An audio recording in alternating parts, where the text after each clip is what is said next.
Assalamualaikum warahmatullahi wabarakatuh. Hari ini kita akan membahas tentang fase menstruasi. Diperhatikan dan jangan di-skip ya. Oke, kita mulai. Jadi, fase atau siklus yang dialami oleh seorang wanita itu ada 4. Yang pertama adalah fase menstruasi. Yang kedua adalah fase praovulasi atau sebelum ovulasi. Yang ketiga adalah fase ovulasi. Dan yang terakhir adalah fase pasca ovulasi atau setelah ovulasi. Nah, keempat fase yang dialami oleh wanita ini selalu berurutan. Jadi selalu menstruasi, praovulasi, ovulasi, pasca ovulasi, lalu kembali ke menstruasi lagi. Seperti itu seterusnya. Jadi siklusnya seperti itu. Sebelum kita lanjut ke materi berikutnya, tentu kalian sudah tahu dong apa itu ovulasi, apa itu menstruasi. Jadi, ovulasi adalah proses keluarnya ovum dari ovarium. Atau lebih tepatnya nanti keluar dari folikel. Apa itu folikel? Kita bahas nanti. Dan menstruasi adalah proses luruhnya dinding endometrium atau dinding rahim bagian dalam karena sel telur tidak dibuahi oleh sel sperma. Sampai sini paham ya? Lanjut. Nah, dari fase yang dialami wanita itu tentu ada hormon-hormon yang mempengaruhi. Ada banyak hormon yang mempengaruhi fase yang dialami oleh seorang wanita, tetapi untuk tingkatan SMP biasanya yang dibahas hanya ada 4. Yang pertama hormon estrogen, yang kedua hormon progesteron, yang ketiga FSH atau follicle stimulating hormone, dan yang keempat dan terakhir adalah LH atau luteinizing hormone. Hormon estrogen dan progesteron ini mereka biasanya bekerja sama dalam proses penebalan, proses penguatan endometrium atau dinding rahim. Jadi nanti jika ada ovum atau zigot yang terbentuk karena adanya fertilisasi, endometrium itu sudah siap untuk memberikan nutrisi, untuk memberikan tempat yang nyaman untuk tumbuh dan kembangnya si janin. Sedangkan untuk yang ketiga, FSH atau follicle stimulating hormone, itu fungsinya dia memicu perkembangan folikel. Follicle stimulating hormone berarti hormon yang memicu perkembangan folikel. Apa itu folikel? Folikel itu adalah kantongnya calon ovum. Jadi kayak di dalam ovarium itu terdiri dari banyak folikel. Di dalamnya folikel ada banyak calon ovum yang belum matang. Gitu. Nah, yang hormon terakhir, LH, itu dia memicu terjadinya ovulasi. Jadi kalau LH tinggi, pasti sebentar lagi akan ada ovulasi. Pasti sebentar lagi ovumnya keluar dari ovarium.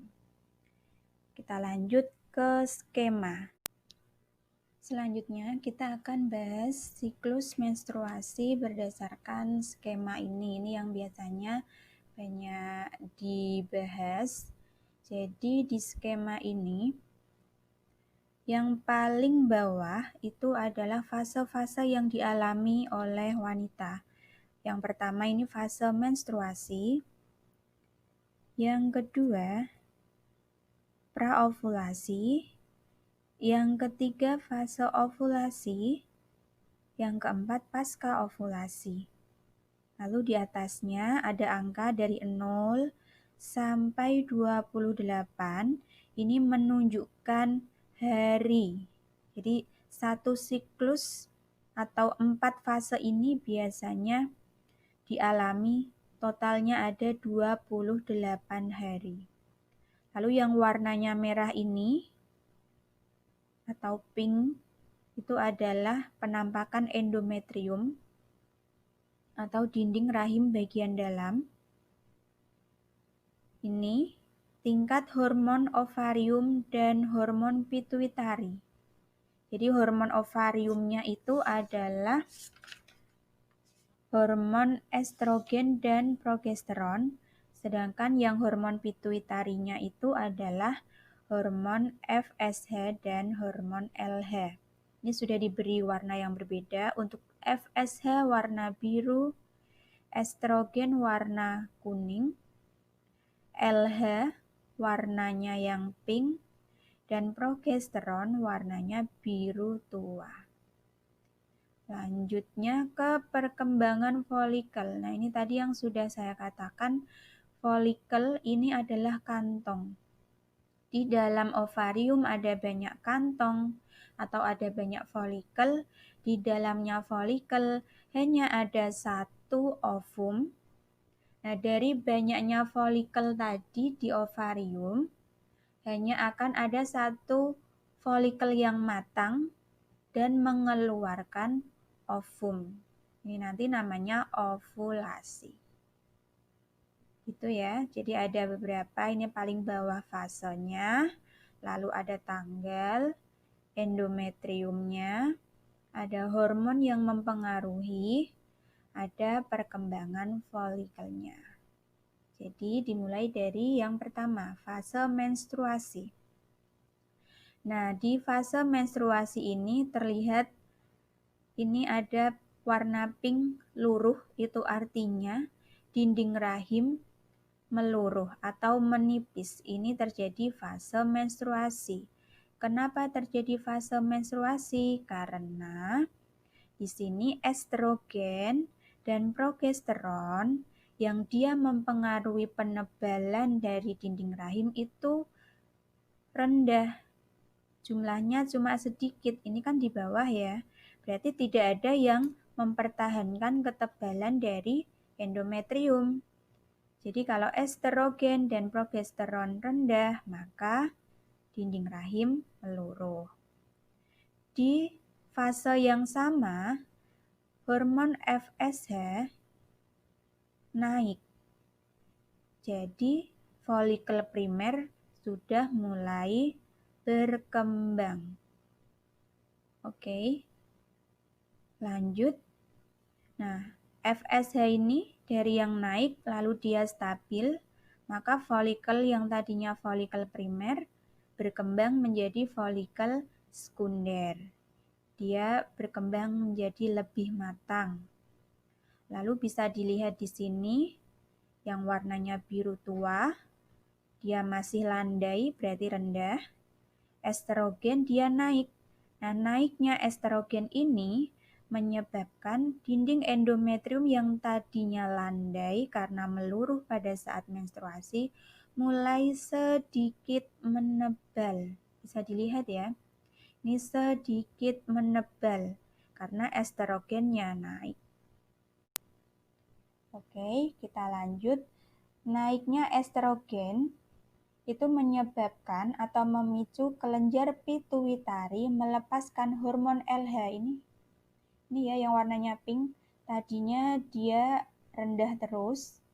Nah, pada saat si estrogen naik, lalu kelenjar pituitari mengeluarkan hormon LH secara drastis sehingga sangat naik, sangat tinggi. Nah, tingginya hormon LH ini menyebabkan proses ovulasi atau keluarnya ovum dari folikel. Folikelnya ada di ovarium, berarti keluarnya ovum dari ovarium. Namanya proses ovulasi. Nah, pada saat ovum sudah keluar dari ovarium, maka kantong ini kan kosong. Kantong yang kosong tadi atau folikel yang kosong tadi sekarang namanya korpus luteum. Nah, korpus luteum ini memicu progesteron dan yang kuning ini estrogen ikut naik. Jadi pada saat ovulasi atau ovumnya sudah keluar, maka kan ada dua kemungkinan, yaitu jika terjadi fertilisasi berarti ada zigot. Jika tidak terjadi fertilisasi berarti menstruasi. Nah, untuk jaga-jaga jika terjadi fertilisasi, maka setiap setelah ovulasi atau setiap ada korpus luteum, berarti progesteron dan estrogen langsung tinggi. Dan bisa kalian lihat ini, endometriumnya sangat tebal. Itu diakibatkan karena progesteron dan estrogennya naik. Gitu. Nah, jika terjadi fertilisasi, maka korpus luteum ini akan tetap ada. Sehingga progesteron dan estrogen juga tetap tinggi. Progesteron nanti akan mempengaruhi produksi ASI, tapi jika tidak terjadi fertilisasi, maka korpus luteum ini akan berubah menjadi korpus albicans yang lama-kelamaan nanti akan diserap oleh tubuh. Nah, jika sudah tidak ada korpus luteum, maka progesteron dan estrogen akan turun. Turunnya progesteron dan estrogen akan membuat endometriumnya luruh dan kembali ke fase menstruasi. Sampai sini sudah paham atau belum? Saya coba jelaskan sekali lagi lebih pelan-pelan. Jadi pada saat fase menstruasi, estrogen turun sehingga endometrium luruh. Pada saat fase menstruasi pula, FSH naik sehingga folikel primer berkembang. Lalu pada masa fase praovulasi terjadi penebalan dinding endometrium karena estrogennya naik. Dan folikel primer berkembang menjadi folikel sekunder karena adanya hormon FSH. Lalu, naiknya hormon estrogen memicu kelenjar pituitari mengeluarkan hormon LH secara drastis. Tingginya hormon LH menyebabkan terjadinya ovulasi atau keluarnya ovum dari folikel. Pada saat ovum sudah keluar dari folikel, maka folikelnya sudah kosong dan berganti nama menjadi korpus luteum. Adanya korpus luteum ini memicu tingginya progesteron dan estrogen. Sehingga jika progesteron dan estrogen tinggi, maka endometriumnya juga semakin menebal. Jika terjadi fertilisasi dan terbentuk zigot, maka korpus luteum akan mempertahankan keberadaan dirinya sehingga menyebabkan progesteron dan estrogen juga tetap tinggi. Sehingga progesteron dan estrogen akan membantu proses kehamilan. Jadi progesteron nanti akan memicu atau merangsang produksi ASI. Lalu, jika tidak terjadi fertilisasi, maka Korpus luteum ini akan berubah menjadi korpus albikan. Jadi jika tidak ada korpus luteum, maka progesteron dan estrogen akan otomatis menurun. Ini nanti akan diserap oleh tubuh. Nah, turunnya progesteron dan estrogen, maka akan kembali ke fase yang pertama, yaitu menstruasi. Rendahnya progesteron dan estrogen akan menyebabkan endometrium meluruh. Lalu dibarengi dengan tingginya FSH, maka akan mempengaruhi perkembangan dari folikel dan akan berputar seperti itu. Dimulai dari fase menstruasi, nanti lanjut praovulasi, fase ovulasi, dan pasca ovulasi. Nah, demikian siklus menstruasi yang dialami oleh wanita beserta penjelasan dengan hormon-hormon yang mempengaruhinya.